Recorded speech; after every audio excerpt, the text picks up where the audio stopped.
क्या हो अगर तनाव आपका दुश्मन न होकर आपका शिक्षक हो? हम एक ऐसी संस्कृति में रहते हैं जो गति, उत्पादकता और हमेशा उपलब्ध रहने को महत्व देती है। लेकिन किस कीमत पर? तनाव हमारे जीवन में एक निरंतर छाया बन गया है, जिससे सीने में जकड़न, विचारों का दौड़ना, नींद न आना जैसी समस्याएं होती हैं। और हम अक्सर ऐसे त्वरित समाधान खोजते हैं जो केवल लक्षणों को छिपाते हैं।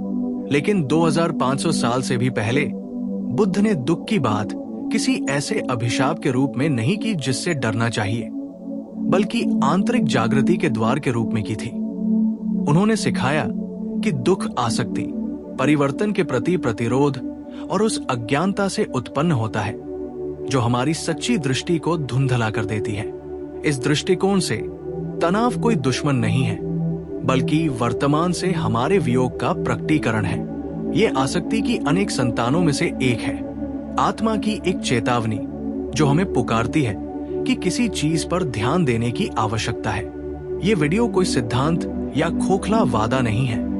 ये धर्म के प्राचीन ज्ञान पर आधारित एक व्यावहारिक मार्गदर्शिका है। 3 बौद्ध अभ्यास जिन्हें आप आधुनिक अराजकता के बीच भी 7 मिनट से भी कम समय में लागू कर सकते हैं। ये सरल अभ्यास है, लेकिन आसान नहीं। इनके लिए इरादे, उपस्थिति और अभ्यास की आवश्यकता होती है। और अगर आप अंत तक इस पर टिके रहें, तो आपको एक ऐसा साधन मिल जाएगा जिसे आप हर सुबह खुद में लौटने के एक पवित्र कार्य के रूप में अपना सकते हैं। पहला, प्रवाह को रोकना। बौद्ध धर्म में एक गहन साधना है जिसे आर्य मौन कहा जाता है। ये केवल मौखिक मौन बनाए रखने के बारे में नहीं है, बल्कि एक पवित्र स्थान बनाने के बारे में है जहां मानसिक बातचीत भी दबा दी जाती है। हमारा मन निरंतर उत्तेजनाओं से इतना प्रभावित होकर एक उत्तेजित बंदर की तरह व्यवहार करता है। ये बिना रुके या आराम किए भविष्य से अतीत में, चिंता से भय की ओर छलांग लगाता रहता है। इसलिए तनाव कम करने का पहला कदम सरल लेकिन क्रांतिकारी है। प्रवाह को रोके। प्रवाह को रोकना एक सचेत विराम लेना है। स्वचालितता में एक स्वैच्छिक रुकावट। एक शांत जगह खोजें, अपनी आंखें बंद करें और सब कुछ अलग कर दें। आप ध्यान करने, आराम करने या कुछ खास करने की कोशिश नहीं कर रहे हैं, बस बैठ जाए। अपनी सांसों को अपनी इच्छानुसार बहने दें। ध्वनियों का बिना उनकी व्याख्या किए अवलोकन करें। विचारों का बिना उनका मूल्यांकन किए अवलोकन करें। जगह बनाएं।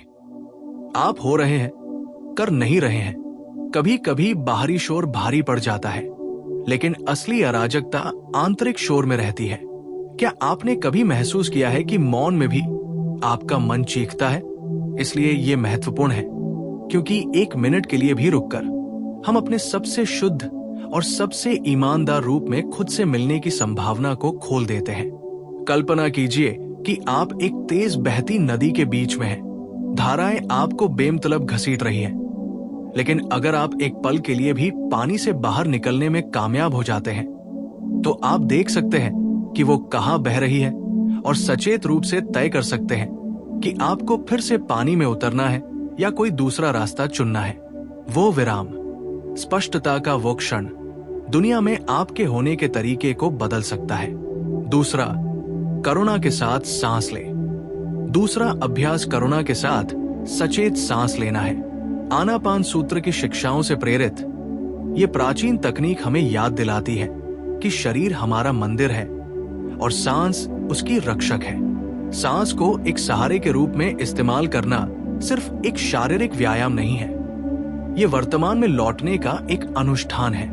अपनी नाक से गहरी सांस लें और सोचें, मैं यहां हूं। अपने मुंह से धीरे धीरे सांस छोड़ें और दोहराएं, मैं उस चीज को छोड़ देता हूं जिसे मैं नियंत्रित नहीं कर सकता। ऐसा 3 बार करें। हवा को स्वागत की तरह अंदर आते और बाहर जाते हुए समर्पण की तरह महसूस करें। यह सरल भाव पैरासिम्पैथेटिक सिस्टम को सक्रिय करता है, जो हमारी शांति की स्थिति को नियंत्रित करता है, हृदय गति को कम करता है, कोर्टिसोल को कम करता है और शरीर को आराम देता है। लेकिन ये इससे कहीं बढ़कर है। ये एक आध्यात्मिक घोषणा है। ये आपकी आत्मा से कह रहा है, तुम्हें हर लड़ाई लड़ने की जरूरत नहीं है। ये विनम्रता और समर्पण का एक कार्य है। क्या आपने कभी महसूस किया है कि आपके शरीर में अनजाने में तनाव आ गया है? आपके कंधे ऊपर उठ जाते हैं, आपके जबड़े भिंच जाते हैं और आपकी छाती अकड़ जाती है। ये हम सभी के साथ होता है। शरीर वो संग्रहित करता है जिसे मन संसाधित नहीं कर सकता। इसलिए ये अभ्यास महत्वपूर्ण है, क्योंकि ये हमें बिना शब्दों के खुद को सुनना सिखाता है। इसकी कल्पना करें। हर बार जब आप सांस लेते हैं तो कल्पना करें कि एक गर्म सुनहरा प्रकाश अंदर आ रहा है, जैसे भोर का स्पर्श। और जैसे ही आप सांस छोड़ते हैं, वो प्रकाश घुलते हुए धुएं जैसे एक काले बोझ के साथ दूर चला जाता है। आपको हर चरण को समझने की जरूरत नहीं है, आपको बस अभ्यास करने और अनुमति देने की जरूरत है। तीसरा, अनित्यता का चिंतन करें। बौद्ध धर्म सिखाता है कि सब कुछ बदलता रहता है। सब कुछ, अच्छा, बुरा, तटस्थ, कुछ भी नहीं बचता। ये सत्य शुरू में असहज लग सकता है, क्योंकि हमें इस वास्तविकता का सामना करना पड़ता है कि हम अस्तित्व के प्रवाह को नियंत्रित नहीं करते। लेकिन समय के साथ ये सत्य मुक्ति के एक गहन स्रोत में परिवर्तित हो जाता है।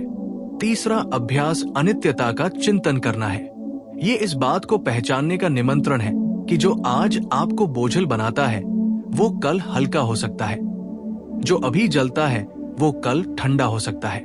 जब आप तनाव में हो तो इसे याद रखें, ये भी बीत जाएगा। ये एहसास, ये पल, ये दिन हमेशा के लिए नहीं रहेगा।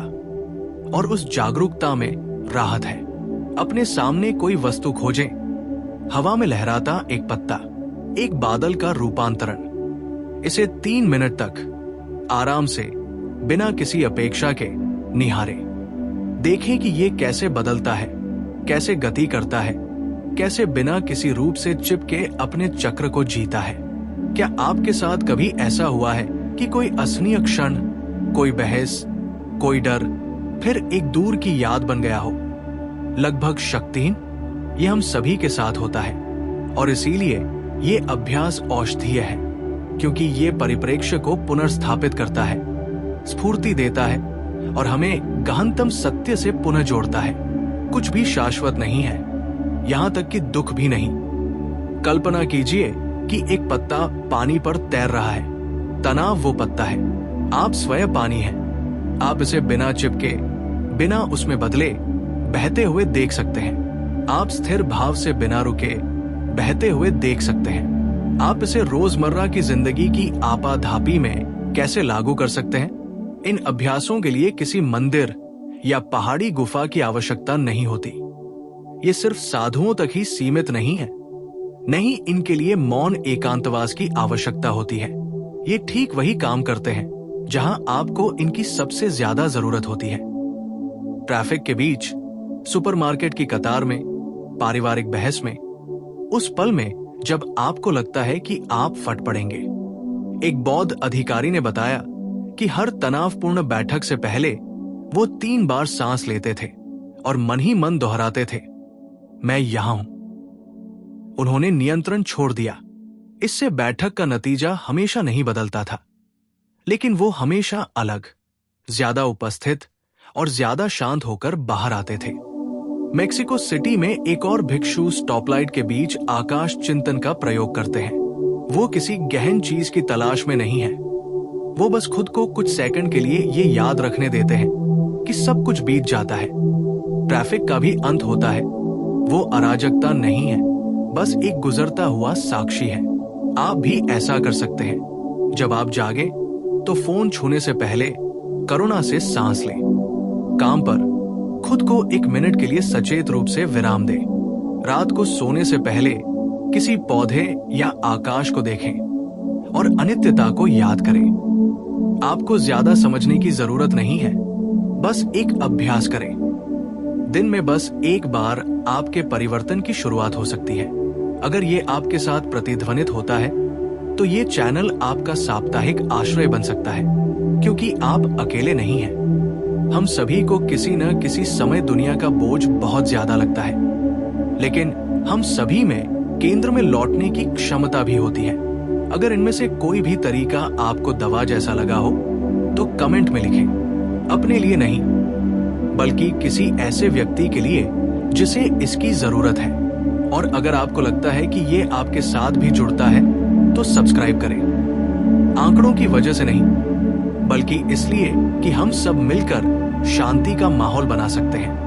हमने कहा था कि तनाव आपका शिक्षक हो सकता है, और शायद आज आपने उसकी बात सुनना सीख लिया, क्योंकि कभी-कभी आपको आग से भागने की जरूरत नहीं होती, बस बिना जले उसके पास बैठना सीखिए।